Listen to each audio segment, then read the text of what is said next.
بسم الله الرحمن الرحيم. السلام عليكم ورحمة الله وبركاته. الحمد لله والصلاة والسلام على رسول الله صلى الله عليه وسلم. اللهم لا سهل إلا ما جعلته سهلا وأنت تجعل الحزن إذا شئت سهلا. رب اشرح لي صدري ويسر لي أمري واحلل عقدة من لساني يفقه قولي. اللهم أرنا الحق حقا وارزقنا اتباعه وأرنا الباطل باطلا وارزقنا اجتنابه. عباد الله اسمعوا قول الله سبحانه وتعالى: يا أيها الذين آمنوا اتقوا الله حق تقاته ولا تموتن إلا وأنتم مسلمون. وقال سبحانه وتعالى: يا أيها الناس اتقوا ربكم الذي خلقكم من نفس واحدة وخلق منها زوجها وبث منهما رجالا كثيرا ونساء واتقوا الله الذي تساءلون به والأرحام إن الله كان عليكم رقيبا.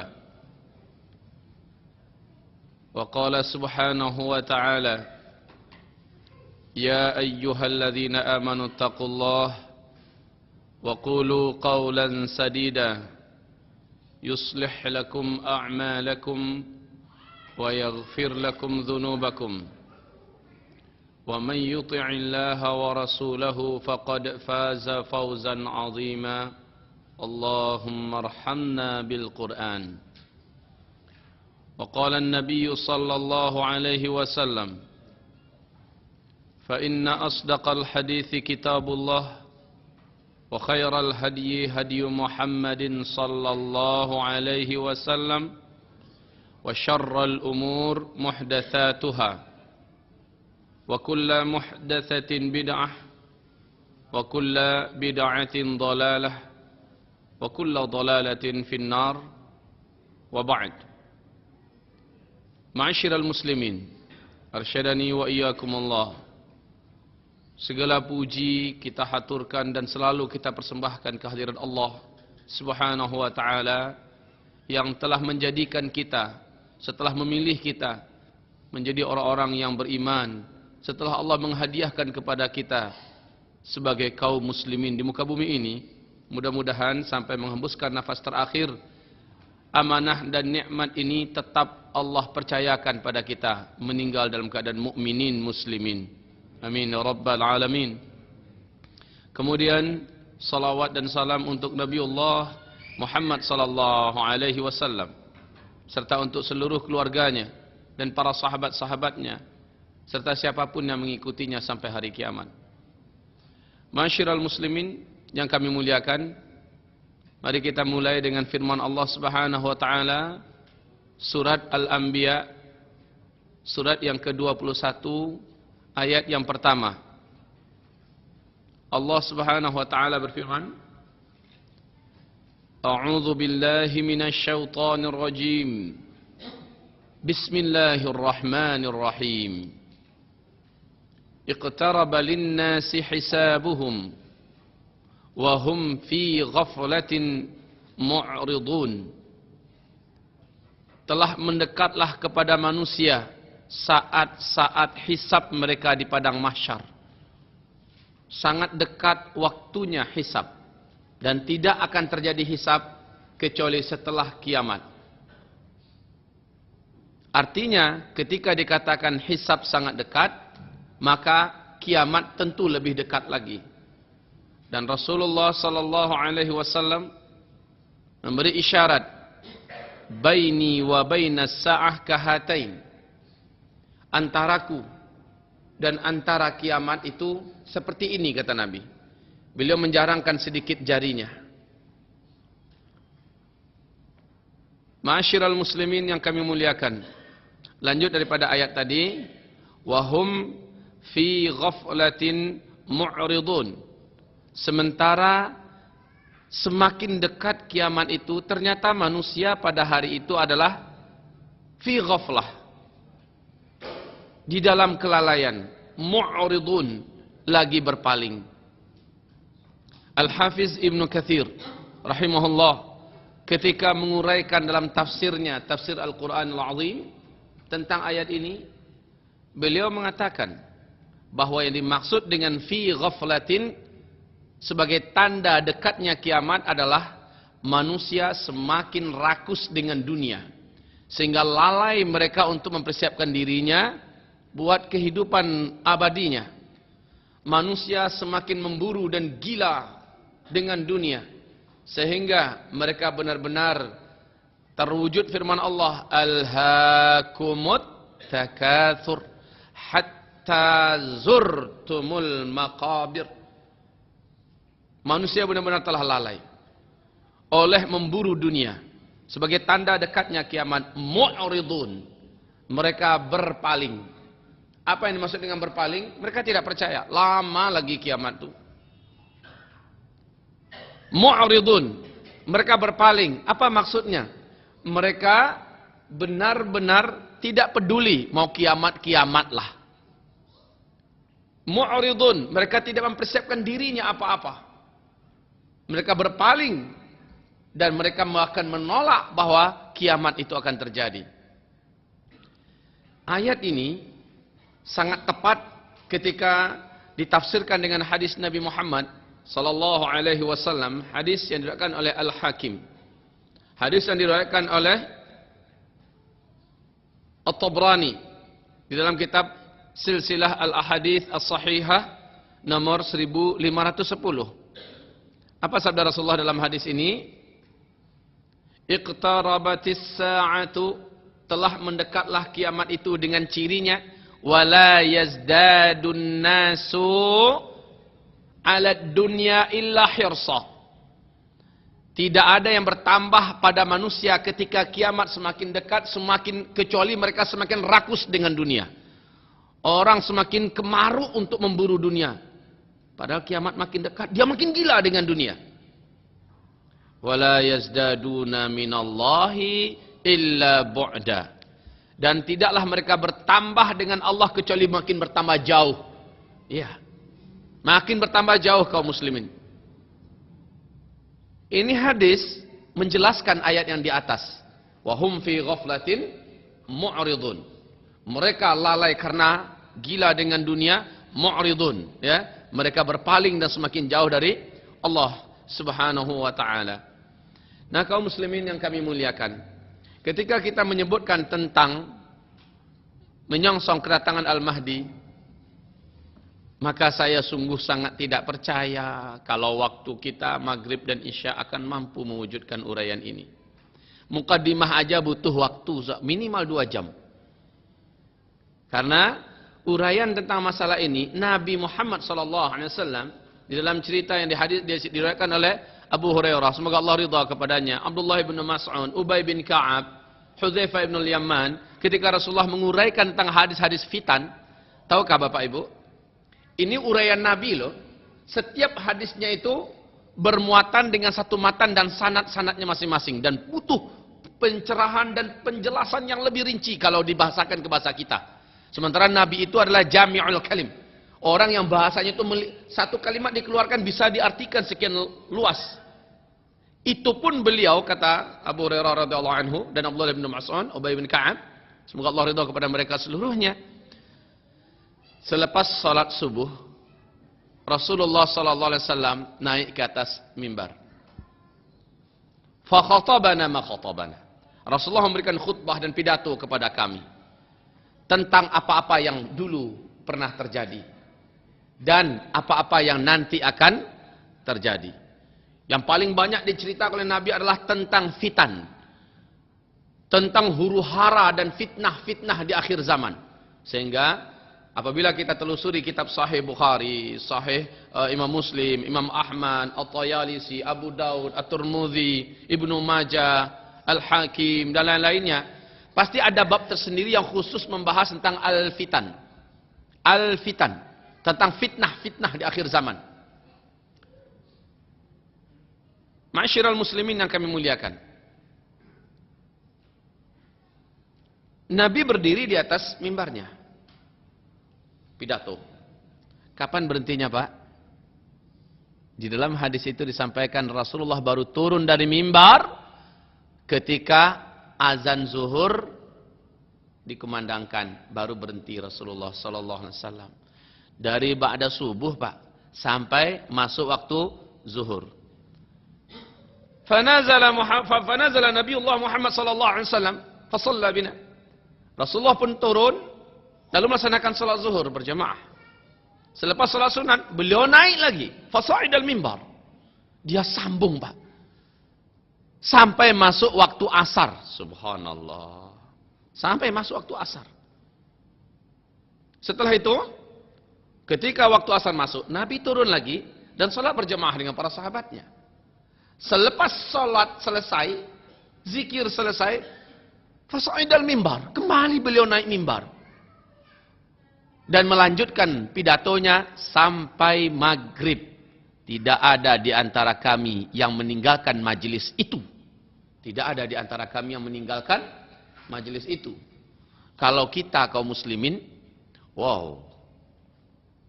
Mungkin, kalau apalagi pengajiannya ba'da subuh, Pak. Masya Allah. Banyaklah pekerjaan yang akan diburu. Ngantar anak, ngejar kantor, apalagi di Jakarta. Nggak laku pengajian yang seharian itu selesai itu, nggak laku. Tapi subhanallah tidak ada di antara kami seorang pun yang meninggalkan majelis itu. Fa'ahfazuna, maka orang yang paling hafal di antara kami adalah paling kuat daya ingatan dia yang paling banyak hafal dengan hadis-hadis Nabi itu, yang sehari suntuk itu. Coba lihat, kalau ngaji tentang hari akhir zaman ini nggak bisa kalau sekali duduk. Itu hadis Nabi perlu diuraikan dalam bahasa kita. Bahasa yang paling miskin muka bumi ini kayaknya bahasa Indonesia. Menerangkan hadis Nabi itu butuh waktu. Kayak kita menjelaskan, itu sahabat-sahabat itu dengan kalimat La ilaha illallah. Mereka sudah tahu langsung maksud apa kalimat itu. Apa yang dinafikannya, apa yang diisbatkannya, apa muktadayatnya. Mereka faham itu dengan kalimat La ilaha. Tapi coba kalau di kita butuh penguraian kaum muslimin. Dan penguraiannya tidak boleh sebentar. Begitulah miskinnya bahasa Arab, bahasa Indonesia dibandingkan dengan bahasa Arab. Tapi baiklah.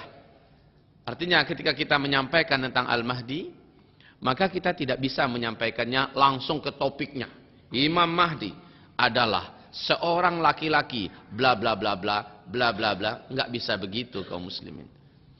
Dia mesti diawali oleh pengantar-pengantar yang mengantarkan kepada, karena ketika kita bicara Imam Mahdi, fokusnya bukan Imam Mahdinya itu, tapi fokusnya adalah kemunculan Dajjal laknatullah alaih. Sementara Imam Mahdi hanyalah penutup dari seluruh tanda-tanda kecil kiamat. Walaupun ada sebagian ulama mengatakan bahwa keluarnya Imam Mahdi termasuk bahagian daripada tanda besarnya kiamat, dan itu ditolak oleh mu'zamul muhaddithin. Mayoritas ulama ahli hadis menolak bahwa Imam Mahdi adalah salah satu tanda besar kiamat. Tidak benar itu. Tapi Imam Mahdi adalah penutup tanda-tanda kecil kiamat. Setelah Imam Mahdi, maka baru masuk tanda besar kiamat. Baru masuk tanda besar kiamat. Tanda besar kiamat itu ada 10 di dalam kesepakatan seluruh ulama Ahlus Sunnah wal Jamaah. Yang 10 ini, kalau hadisnya itu macam-macam kaum muslimin, kadang ini enggak beraturan lah gitu. Maka ketika dikumpulkan dan disatukan hadis-hadis ini, dari zaman sekarang adalah zaman keberkahan insyaallah taala, karena seluruh hadis Nabi itu telah berhasil untuk disatukan. Kalau di zaman Imam Mazhab yang 4 itu belum bisa. Di zaman para ahli hadis itu belum bisa disatukan hadis-hadis Nabi. Kalau sekarang ini sudah sangat mudah menyatukan dan mengumpulkan seluruh hadis dalam satu maudhu', dalam satu tema. Nah, ringkasnya, tanda besar kiamat itu ada 10. Yang pertama, dimulai dengan keluarnya Dajjal la'natullah alaih. Ini yang pertama.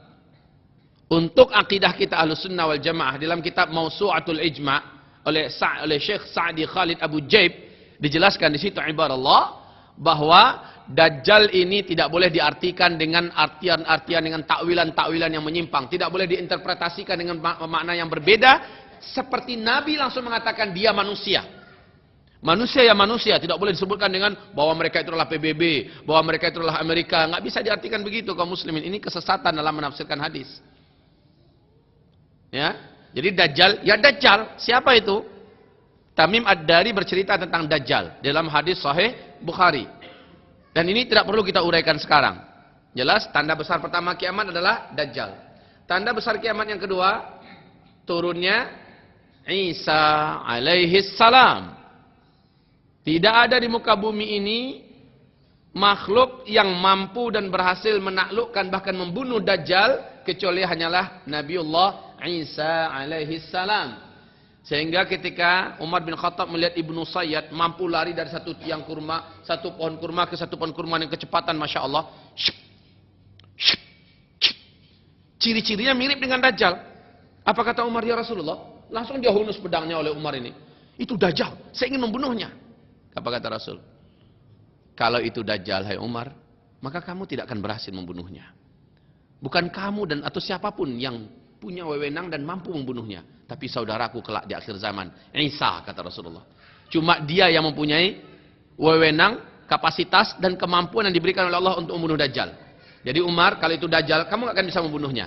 Kalau itu bukan Dajjal, maka tidak ada gunanya bagimu wahai Umar untuk membunuhnya. Rasul di sini tidak menolak, ya Umar, terlalu cepat kamu menyangka itu Dajjal. Berarti mau kiamat lagi kan? Nggak kayak gitu Umar. Nggak kayak gitu Nabi menolak. Hei Umar, kalau itu bukan Dajjal, tidak ada gunanya bagimu untuk membunuhnya. Kalau itu Dajjal, kamu tidak akan bisa membunuhnya. Nih, jadi Dajjal kemudian disusul oleh Nabi Isa AS. Jarak dengan Dajjal dengan Nabi Isa ini, apa kata Rasulullah SAW dalam hadis Hasan Sahih? Harazatun manzumatun fi silk, iyuqta'u silkun yatsba'u ba'duha ba'dan. 10 ciri-ciri kiamat itu ibarat butiran-butiran marjan yang diikat oleh kawat. Diikat ibarat biji-biji tasbih, Pak. Kalau satu talinya itu diputus, keluarlah satu biji. Yang lain akan menyusul dengan cepatnya. Yang lain akan menyusul dengan cepat. Artinya kalau tanda besar kiamat pertama sudah keluar, maka tanda besar kiamat yang kedua menyusul dengan cepat. Tanda besar kiamat yang ketiga menyusul dan makin lama makin cepat. Dan perumpamaan Rasulullah yang sempurna satu lagi, perumpamaan kiamat itu persis dengan seorang wanita yang akan melahirkan. Ada 10 tanda-tandanya kata Rasulullah SAW. Dalam hal ini adalah ada 10 bukaan kaum muslimin. Coba, ini ibu-ibu nih yang punya pengalaman, bapak paling-paling hanya mendengar. Mau melahirkan itu, ada 10 bukaan. Bukaan pertama. Bukaan kedua mungkin setelah 45 menit setelah itu, bukaan kedua. Atau mungkin setengah jam. Bukaan ketiga makin mendekat jaraknya. Bukaan keempat semakin mendekat. Bukaan kelima semakin mendekat. Ketika bukaan keenam, ketujuh, kadang-kadang jaraknya cuma seperempat jam, 10 menit, 5 menit, 3 menit, per 1 menit, tahu-tahu sudah bukaan 8 dan bukaan 9, terjadilah peledakan. Terjadilah pencairan tabungan. Selesai. Bukaan 10 selesai. Kiamat juga seperti itu. Kalau ciri atau tanda besar kiamat pertama sudah terbuka, maka tanda yang kedua, tanda yang ketiga dan seterusnya keluar dengan cepat, susul menyusul. Baik. Nabi Isa yang kedua. Yang ketiga, yaitu keluarnya Ya'juj dan Ma'juj. Dan ini Allah sebutkan dalam Al-Quran. Dajjal tidak ada Allah ceritakan dalam Al-Quran, tapi secara global Allah sebutkan di dalam surat Al-An'am ayat 158 secara global. Tetapi Nabi Isa Allah sebutkan dalam Al-Quran. Surah Ali Imran, bahwa nanti Nabi Isa akan diturunkan kembali di akhir zaman. Dan kerjaannya termasuk menghancurkan palang-palang salib yang ada di muka bumi. Dan berbondong-bondonglah orang-orang Nasrani untuk memasuki agama Allah Subhanahu Wa Taala ini. Ya'juj Ma'juj Allah ceritakan dalam Al-Quran. Bahwa mereka akan keluar nanti di akhir zaman. Yang keempat, masuknya seluruh dunia ini ke masa-masa aman. Tenang, makmur, sejahtera. Dan memang ketika itu manusia sepi jumlahnya. Jumlah laki-laki paling langka. 1 laki-laki berbanding 50 wanita pada hari itu. Ternyata Pak, di masa-masa sebelum Dajjal keluar, ini banyak kematian massal di muka bumi. Akibat peperangan yang sangat ngeri. Perang Dunia Ketiga, Malhamah Al-Kubra, ya. Belum lagi nanti peperangan melawan di Malhamah Al-Kubra itu, Masya Allah. Ibarat Allah yang kami muliakan. Yang kelima, yaitu terbitnya matahari dari sebelah barat. Yang keenam, munculnya atau keluarnya binatang dabbatul ardi dari perut bumi sebanyak 3 kali. Manusia-manusia yang tersisa hidup di muka bumi pasti didatangi oleh dabbatul ardi ini dan diberi tanda olehnya. Kemudian yang ke-7, berhembusnya angin lembut dari arah timur, kata Rasulullah. Di riwayat yang lainnya juga sahih, yaitu bertiupnya angin lembut dari arah Yaman. Siapapun orang beriman atau orang Islam, setipis apapun iman dalam dadanya, akan dijemput oleh angin ini dan wafatlah ia ketika itu. Jadi seluruh orang Islam serentak meninggal dunia di muka bumi ini. Serentak, nggak ada lagi tersisa orang Islam ketika itu, Pak. Setelah itu, yang di gua dijemput oleh angin, meninggal. Yang di puncak gunung, di puncak bukit, yang ada di pulau-pulau, dimanapun orang-orang Islam yang berada, akan meninggal karena angin lembut ini. Tinggallah 1 atau 2 generasi yang betul-betul tidak kenal dengan Allah. 1 atau 2 generasi. Kata Rasulullah SAW, mereka-mereka inilah yang akan menyaksikan nanti kiamat kubra, kehancuran alam semesta. Ibarat Allah, ma'asyiral muslimin yang kami muliakan. Saya minta izin kalau menulis, ya. Bismillah. Sebelumnya kaum muslimin, Rasulullah SAW bersabda bahwa Islam ini akan menjalani dan mengalami perjalanan 5 fase.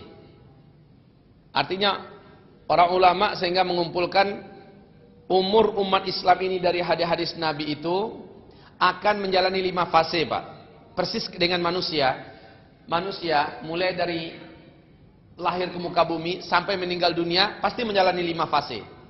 Fase yang pertama, umat Islam ini, manusia lah secara umum, fase bayi. Fase bayi, balita. Fase yang kedua, fase kanak-kanak. Fase yang ketiga, fase remaja. Fase yang keempat, fase dewasa. Dan fase yang terakhir, fase kelima, masa tua. Habis itu meninggal dunia. Nah, umur umat Islam persis seperti itu kaum muslimin. Juga mengalami dan menjalani 5 fase ini. Umur umat Islam ini terhitung dan dimulai dengan diutusnya Nabi Muhammad SAW. Ini diutusnya Nabi Muhammad SAW. Apa kata Rasulullah SAW? Islam ini akan mengalami dan menjalani 5 fase dalam kehidupannya di muka bumi ini. Yang pertama, ahdun nubuwah, fase kenabian. Fase kenabian ini berakhir dengan wafatnya Nabi Muhammad. Tsumma tanqadi, berakhirlah fase ini. Wafat Nabi Muhammad SAW, berakhirlah fase yang pertama. Ini yang fase pertama, kenabian. Fase yang kedua kata Rasulullah SAW, Tsumma takunu khilafah ala minhajin nubuwah. Tsumma tanqadi. Kemudian datang fase yang kedua, itu fase kekhalifahan. Fase kekhalifahan ini yang disepakati oleh para ulama ahli sejarah, yaitu berakhir dengan wafatnya Ali bin Abi Thalib radhiyallahu anhu. Walaupun ada yang memasukkan Umar bin Abdul Aziz sebagai salah seorang khalifah, tapi ini masih diperselisihkan dan kita ambil yang terkuat saja, yaitu dengan wafatnya Ali bin Abi Thalib. Ini fase kedua, fase kekhalifahan. Dimulai dengan Abu Bakar As-Siddiq, berakhir dengan Ali bin Abi Thalib. Kemudian masuk fase yang ketiga. Fase yang ketiga ini adalah masalah mulkan abdan. Mulkan abdan, yaitu fase pemerintahan yang memimpin dengan Islam, memimpin dengan syariat Islam, memimpin dengan Al-Quran dan Sunnah, tapi dengan sistem kerajaan. Ini masuk dimulai dengan fase Bani Amawiyah, ya, dan berakhir dengan tumbangnya Khilafah Utsmaniyah di Turki pada 13 Maret 1924. Berarti berapa tahun yang lalu? Ini fase yang ketiga. Fase yang ketiga yaitu pemerintahan Islam dengan sistem kerajaan, ya,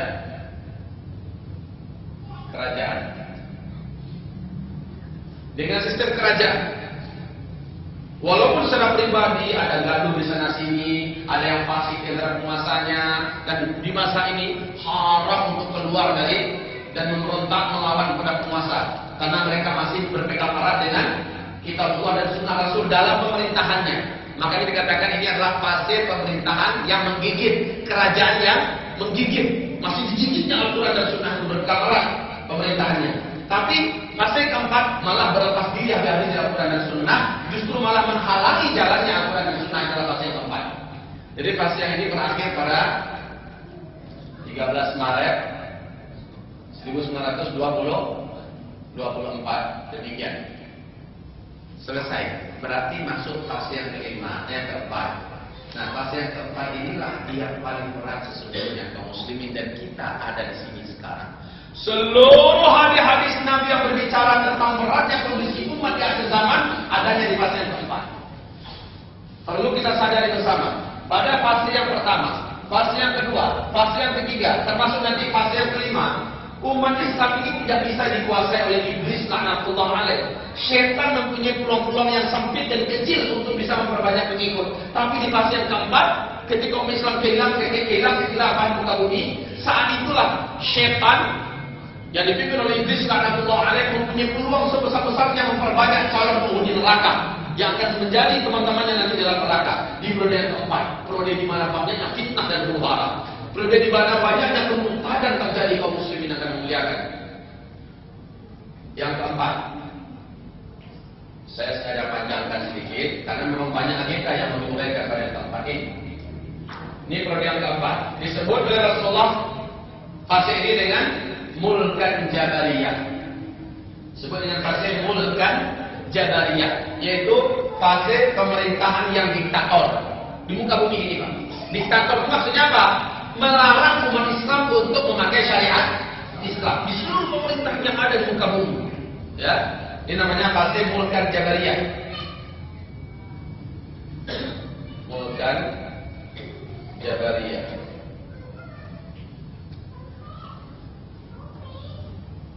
Nah, kaum muslimin, pada fase ini umat Islam benar-benar diuji. Disinilah iblis laknatullah alaih, syaitan yang terkutuk, setan jin, setan manusia, memperbanyak calon penghuni neraka. Sementara yang pertama, yang kedua, yang ketiga ini masih dikontrol oleh Islam, masih dikontrol oleh Islam, kaum muslimin. Kalau sudah di sini Islam tentu tidak punya kendali lagi terhadap umatnya. Saat itulah umat, kata Rasulullah, pada hari itu, pada periode yang keempat ini, umat Islam itu banyak, tapi seperti buih, bismillah begitu aja. Umat Islam itu seperti makanan yang ada di tengah-tengah orang-orang yang lapar, diperbutkan. Umat Islam itu bla bla bla bla. Nabi menceritakan kondisi umat Islam di akhir zaman di periode keempat semuanya terjadi. Disinilah umat Islam paling banyak jadi main-mainan dan bulan-bulanannya orang-orang kafir timur dan barat. Dan fase yang kelima, ini kembali kepada khilafah ala minhajin nubuwah ta'ummul arda. Dan riwayat oleh Imam Tirmidzi, Ibnu Majah, summa sakata, Nabi diam. Setelah Nabi menyebutkan fase kelima ini, Nabi diam. Nah, Allah, di fase kelima ini umur umat Islam berakhir. Kenapa? Nanti pada fase yang kelima itu Nabi menyebutkan bumi akan dikuasai kembali oleh Allah, oleh umat Islam. Itu membuktikan firman Allah Quran surat 24 ayat yang ke-55. Wa'adallahu alladhina amanu minkum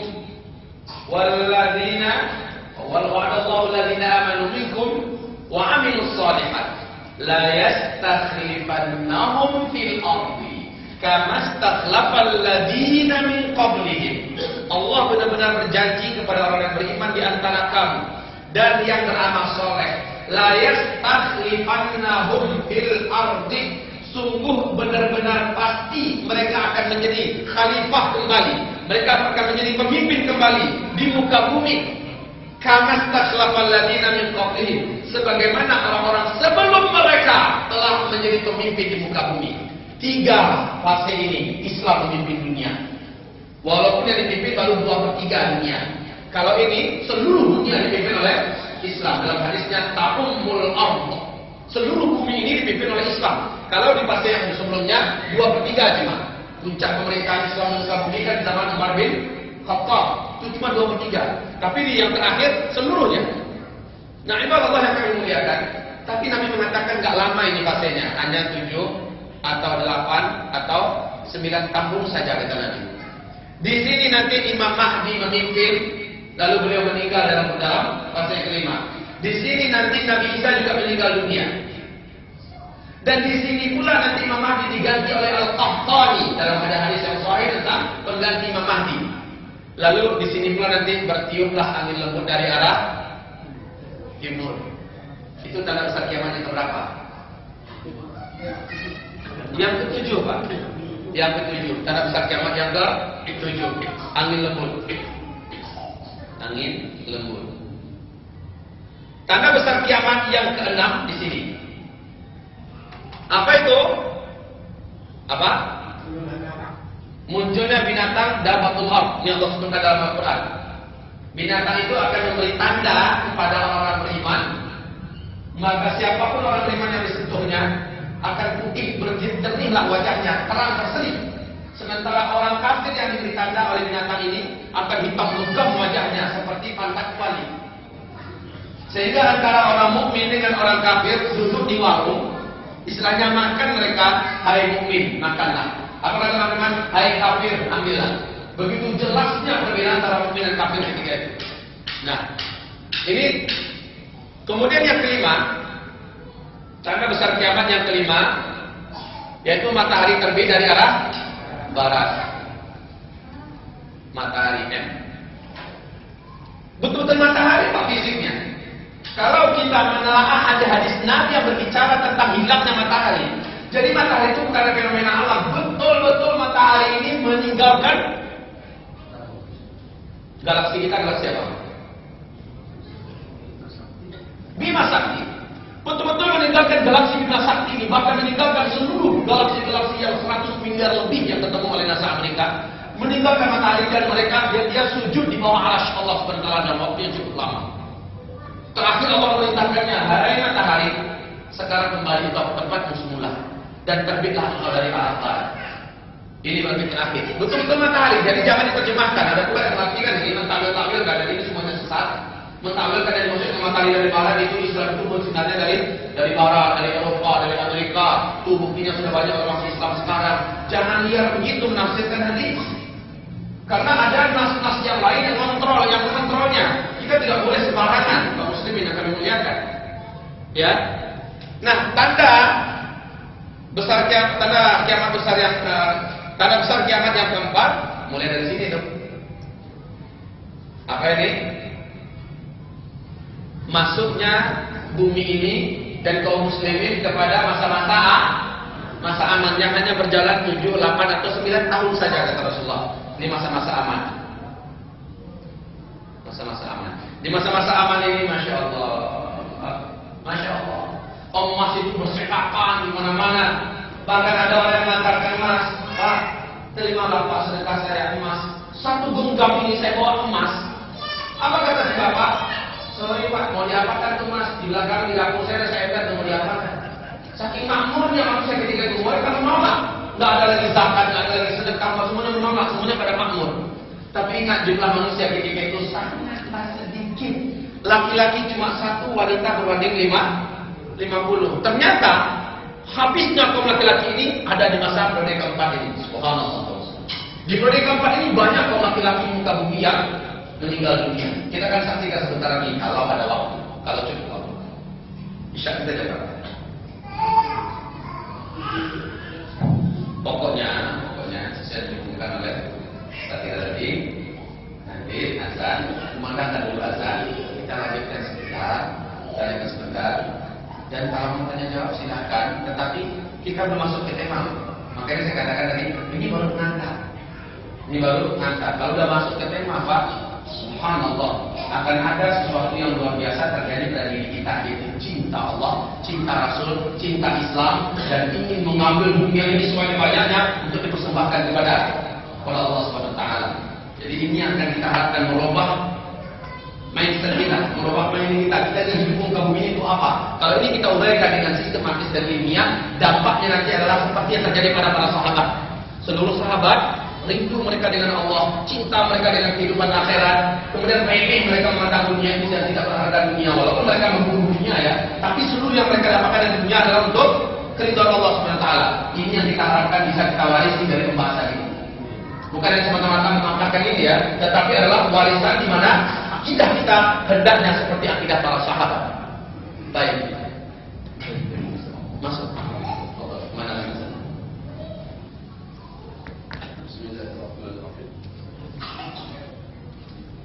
Perhatikan kaum muslimin yang kami muliakan.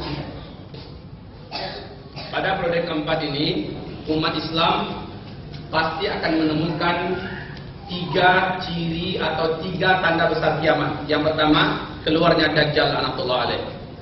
Yang kedua, turunnya Nabi Isa alaihissalam. Di dalam hadis Nabi yang sahih, Dajjal ini nggak lama setelah dia keluar kaum muslimin. Nggak lama. Beliau hanya keluar selama 40 hari kata Rasul. Satu harinya kalian hitung 1 tahun. Satu hari kedua kalian hitung 1 bulan. Satu hari berikutnya kalian hitung 1 minggu. Dan hari-hari berikutnya 37 hari sama dengan hari-hari kalian. Maka kalau semuanya dihitung secara matematika hanya 1 tahun 2 bulan 2 minggu. Hanya itu umur Dajjal setelah dia keluar. Padahal Dajjal laknatullah alaih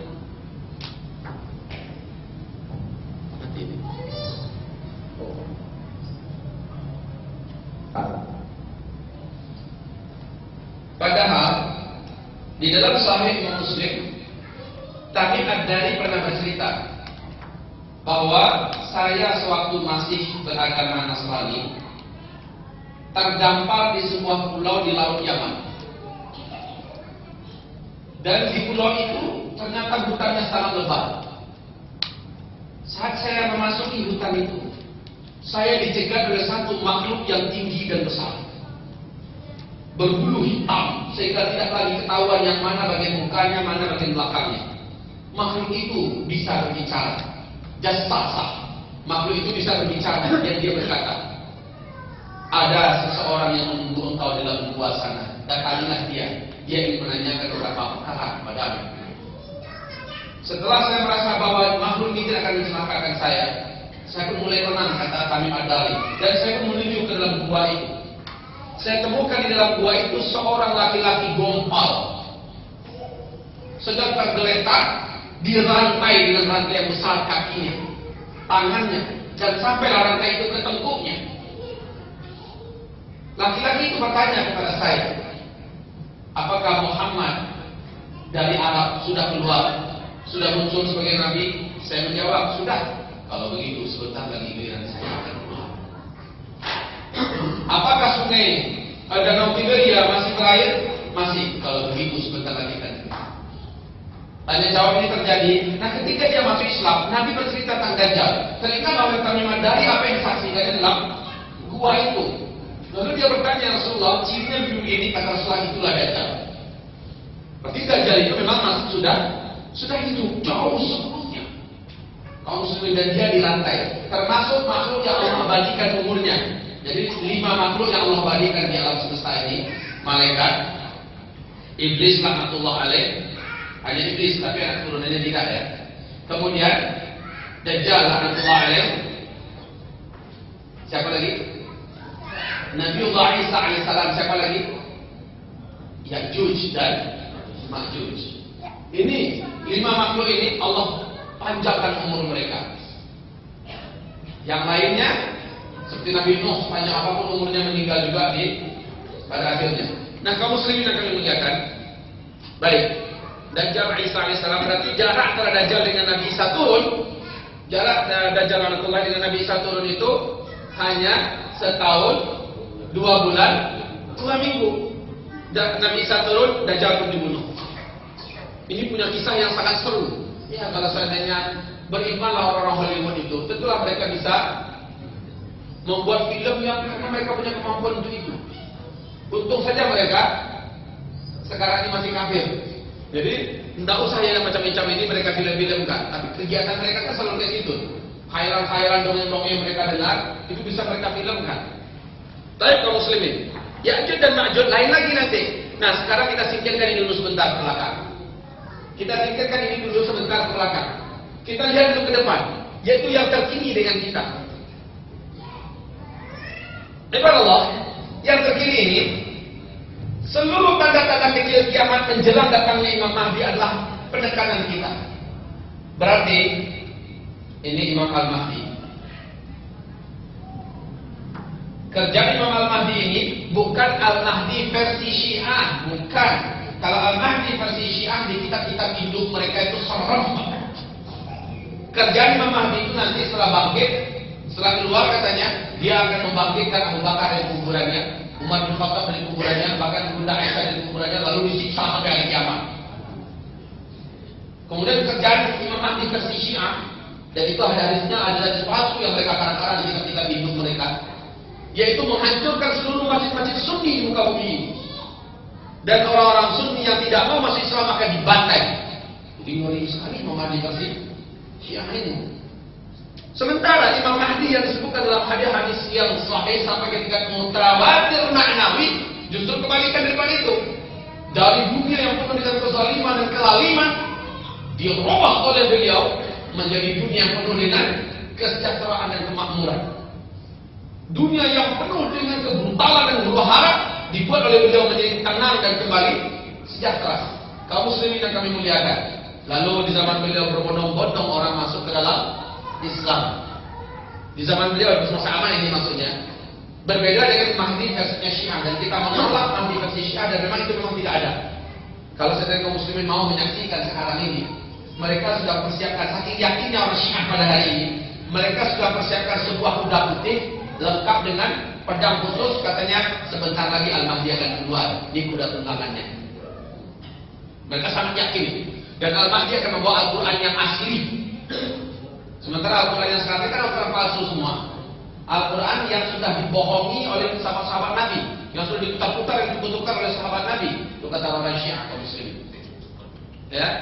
Nah, tadi kita bicara masalah Al-Mahdi, ketika kita bicara sama beliau tentang beliau ini, kita pengen mengenal karakternya dari kita, bentuk fisiknya, kapan dia akan, sifat-sifatnya, ya, bagaimana cara bicaranya. Nabi menjelaskan itu sejelas-jelasnya.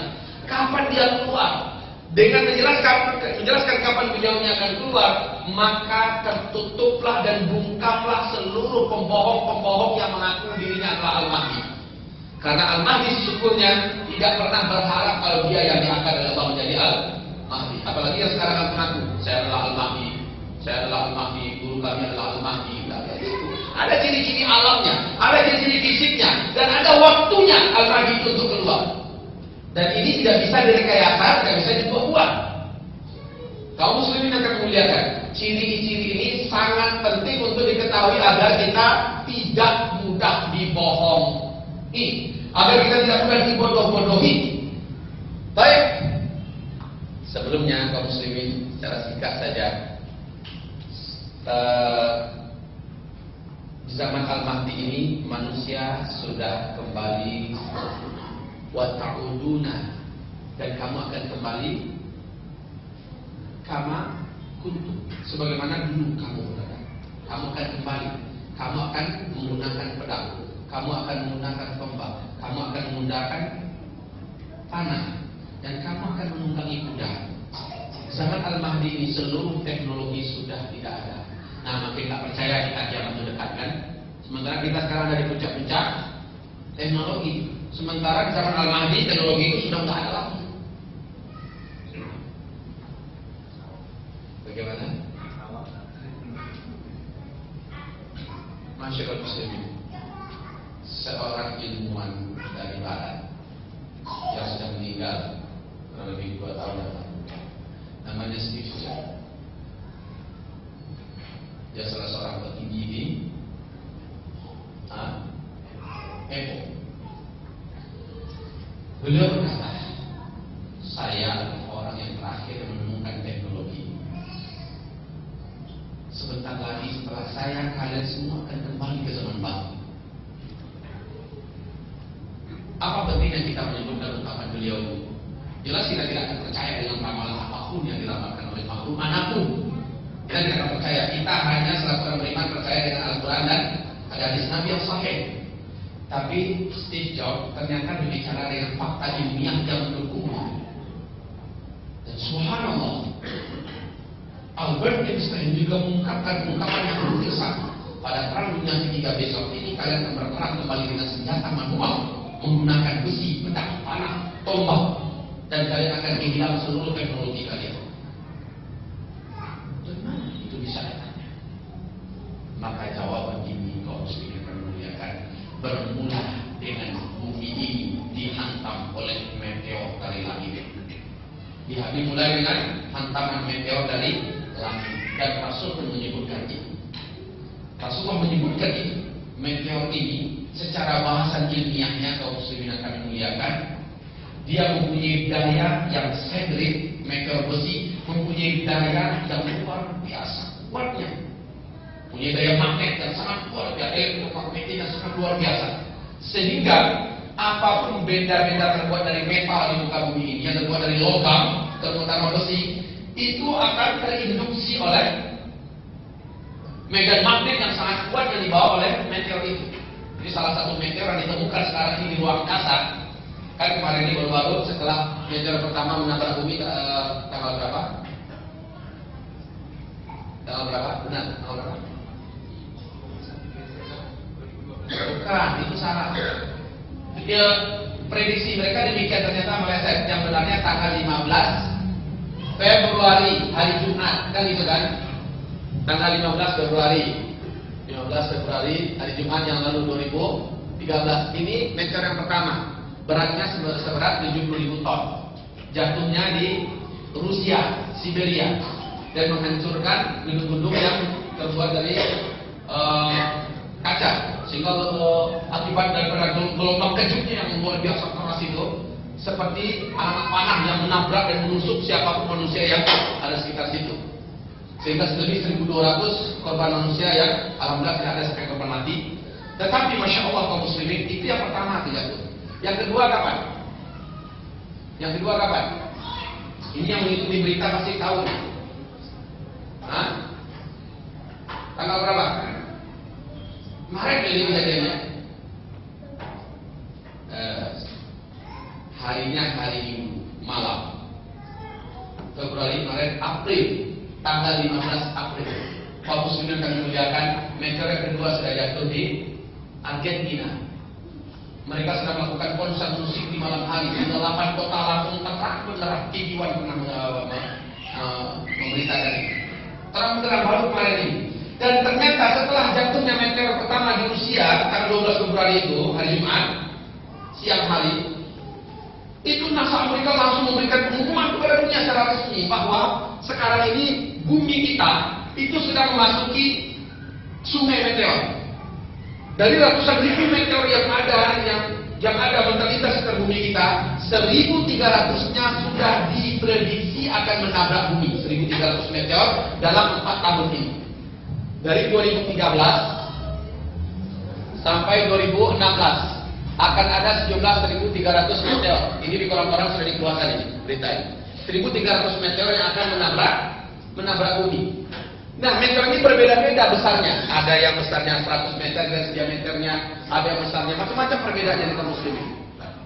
Hamba-hamba Allah yang kami muliakan, dampak daripada tabrakan meteor ini ternyata sudah Allah sebutkan dalam 4 surat dalam Al-Quran. Ya, di surat Al-Hadid, di surat As-Sabah, surat Sabah, kemudian di surat Al-Dukhan, di surat Al-Qamar. Allah menyebutkan tentang hantaman-hantaman di akhir zaman menjelang kiamat, yaitu hujan batu dari langit. Contohnya Allah Subhanahu wa taala berfirman di dalam Al-Qur'an, silakan buka Al-Qur'annya. Ada yang bawa Al-Qur'an? Ya.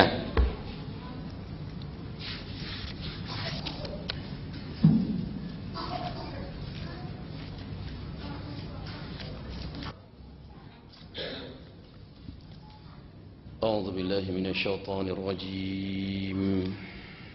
Surah At-Tur, surat 52 ayat 44. Wa in yaraw kisfan minas samaa'i saqita yaqulu sahabun markum. Wa in yaraw kisfan minas samaa'i saqita yaqulu sahabun markum. Bacakan terjemahnya, ada yang bisa membantu? Ayat yang ke-44, surat yang ke-52, surat At-Tur namanya.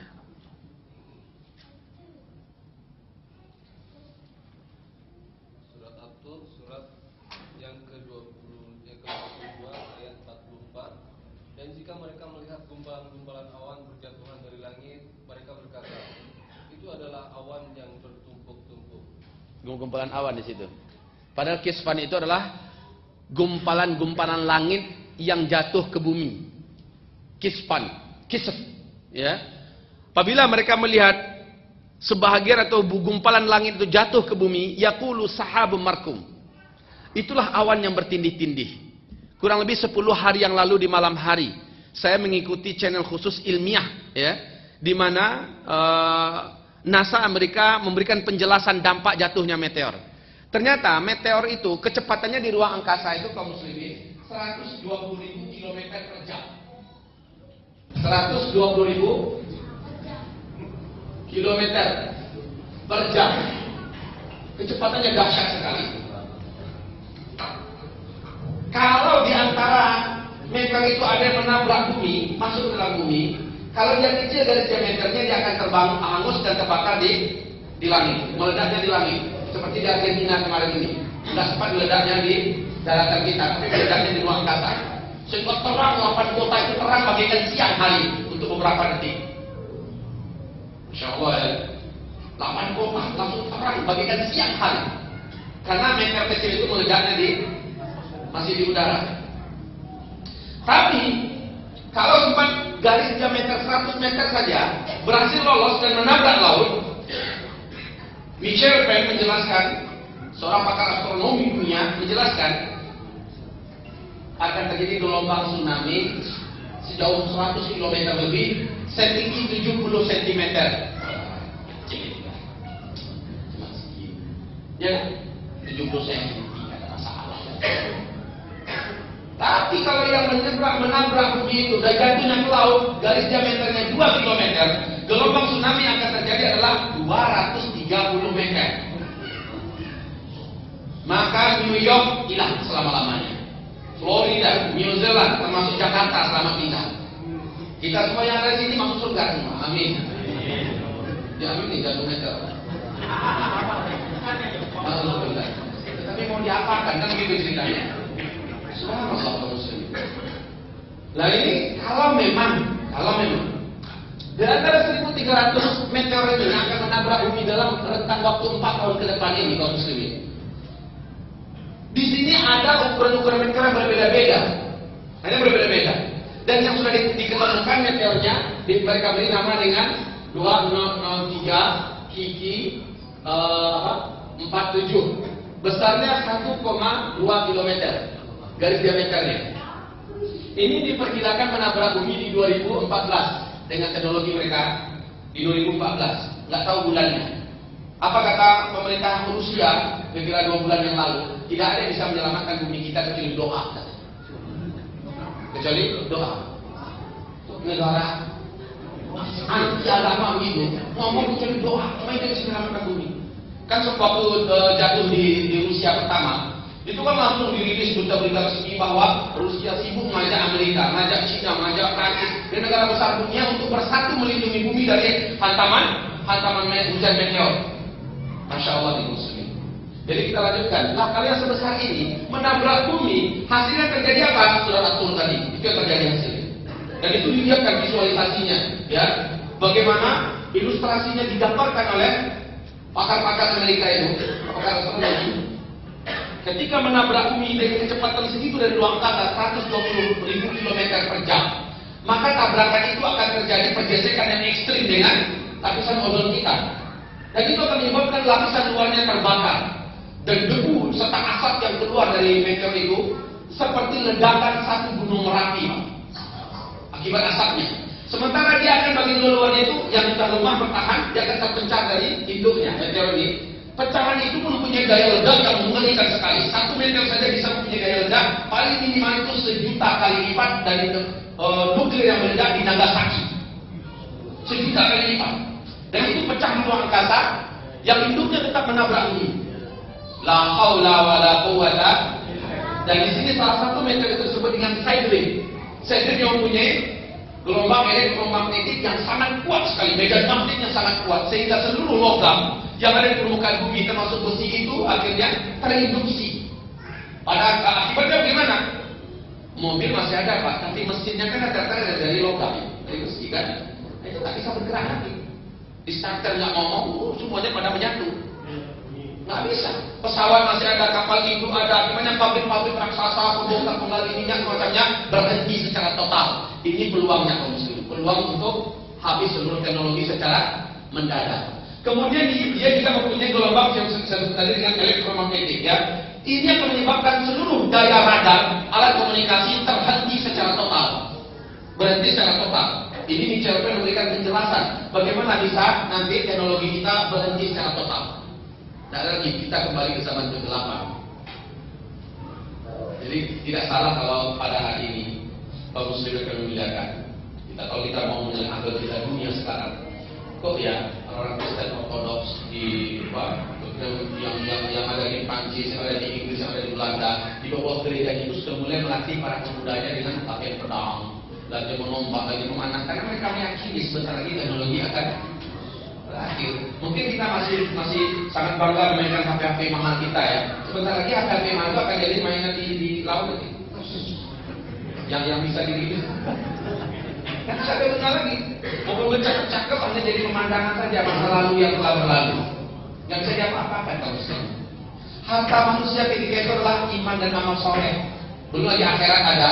Di dunia saja iman dan amal soleh cuma itu harta terbaik yang dia punya. Baik di bawah Allah yang kami muliakan. Apabila kita membedahnya lebih dalam, maka kita ingin sujud saat ini juga. Tetapi saya ingin tahan ini di pertemuan yang akan datang, insya Allah kita sempurnakan. Saya tidak mau sebentar ini menyampaikan, kita akan lanjutkan lagi insya Allah ta'ala. Ya, mudah-mudahan kajian ini membangkitkan semangat kita untuk mendekatkan diri kepada Allah sedekat-dekatnya, minta perlindungan Allah SWT. Terserah bagi kita, Allah mau jatuhkan di mana mereka itu ada urusan. Karena juga orang Rusia sedang ngomong cuma doa yang bisa melindungi bumi ini. Setelah capek, itu Amerika, Rusia, Jerman, Cina, Prancis mau diapakan? Mau disusul dengan nuklir ke ruang angkasa. Sementara daya ledak yang di sana itu lebih panas kali lipat daripada nuklir kakinya dari bumi. Nggak bisa. Kecepatan yang luar biasa. Bagaimana cara mengatasinya dengan pesawat kita macam-macam lah. Perlindungan mereka dan ini semuanya berbahaya. Apalagi kalau diledakkan di ruang angkasa, makin memperbanyak jumlah keping-kepingan meteor ini makin berbahaya untuk bumi. Saudara kaum muslimin, ini kemudian kita anggap ini baru mukadimah, ya. Anggap ini baru mukadimah.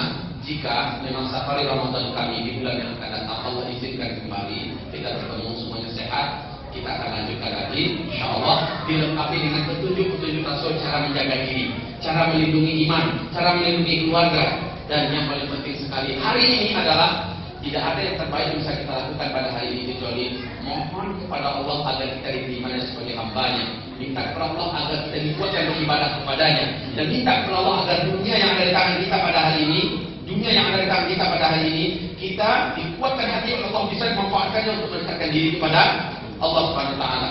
Tamak kita kepada dunia enggak apa, tapi manfaatkan setelah mendapatkannya untuk akhirat. Jangan berhenti Pak dengan dunia kita, jangan berhenti. Yang lagi kuliahkan anaknya biar anaknya tetap kuliah. Yang lagi mempunyai rencana 20 tahun yang akan datang, rencanakan saja terus, tidak ada masalah. Seperti kata Nabi, walaupun besok pasti kiamat, di tangan kalian ada sebiji kurma, tanamkan terus. Yang penting itulah bukti bahwa kita tetap optimis dengan kehidupan ini. Dan kita juga tidak pernah mau menerima dan tidak akan meyakini ada penanggalan khusus, tahun khusus, kiamat terjadi. Itu bukan akidah kita. Dan kita menolak seluruh bentuk ramalan apapun. Kita menolak seluruh bentuk ramalan apapun. Tetapi mengetahuinya boleh. Bersiap-siap tidak ada masalah. Karena para sahabat kenyataannya mereka sebelumnya bersiap-siap. Walaupun itu terjadi pada zaman mereka. Toh dengan mereka bersiap-siap berbentuk amal soleh, akhlak yang masih mereka sempurnakan, silaturahmi yang mereka jaga dan sebagainya, itu malah bermanfaat untuk mereka setelah kematiannya, ya kan? Tidak ada ruginya kalau kita bersiap-siap. Tetapi kaum muslimin, kalau kita percaya sih membuat kita apatis dengan dunia ini, masalah kawin lagi. Nah itu dah, itu bukan kajian kita macam itu. Nah, apa yang juga dilakukan pembangunan sebentar di Meteorkan? Enggak usah diusahakan kayak gitu kaum muslimin. Tetapi bersiap-siap itu wajib. Ketika ada informasi, tawakal nama Allah, hasbunallah ni'mal maula wa ni'mal wakil. Ni'mal maula wa ni'mal nasir. Ini sikap yang bijak, sikap yang harus kita ambil pada hari ini. Ya siapa tahu saya tak bisa datang di musuh saya akan datang, saya tak tahu ya. Ya saya akan kasih kunci ini supaya kita tak semuanya ini gara-gara ngaji Ustaz Zulkifli Muhammad dari Padang. Akhirnya saya kehilangan semangat hidup. Saya tak mau bersalah seperti itu kaum muslimin.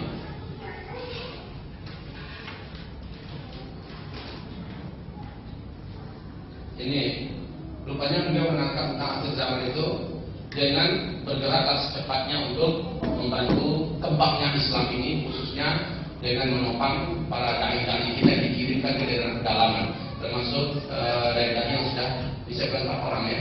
Jadi nanti panitia dari Yabima itu akan menggalang donasi dari semuanya untuk menopang dakwah masuk ke pedalaman. Maksud yang kemarin kita bersyukur kepada Allah ada 87 orang Nasrani, 1 gereja masih Islam di Mentawai. Alhamdulillah. Ya, pada yang benar itu beritanya pada tanggal 31 bulan Maret. Kaum muslimin yang kami muliakan, ini adalah berita yang disampaikan kepada kami dan kawan-kawan kita yang bergerak di sana subhanallah Allah yang mereka lakukan. Semoga Allah SWT memberikan pahala yang sebesar kepada mereka. Dan kita punya ini ya, sebentar, saya bacakan. Pada para ustaz dan ustazah, alhamdulillah dengan telah kita syahadatkan 1 jemaah gereja GKBM atas kesadaran mereka sendiri dengan koordinator pimpinan gereja Bapak Elihar dan anak beliau Bapak Mizarwan bersama 89 jemaah lainnya di dusun Siri Surat, Desa Saidi, Sabukop, Kecamatan Seberu Utara, Kabupaten Mentawai, Sumatera Barat. Tanggal 13 April 2013 mereka perlu bantuan Al-Quran dari kita, mukena, jilbab, peci, kain sarung, beras dan bimbingan danu, juga musola sederhana. Karena itu diharapkan bantuan dari seluruh Islam agar memberikan donasinya serta mengirimkan dai-dai mereka, dan inilah dikerjakan oleh Yabima sekarang. Maka untuk pekerjaan mulia ini, mumpung masih bermanfaat rezeki dan harta yang ada di tangan kita, manfaatkanlah.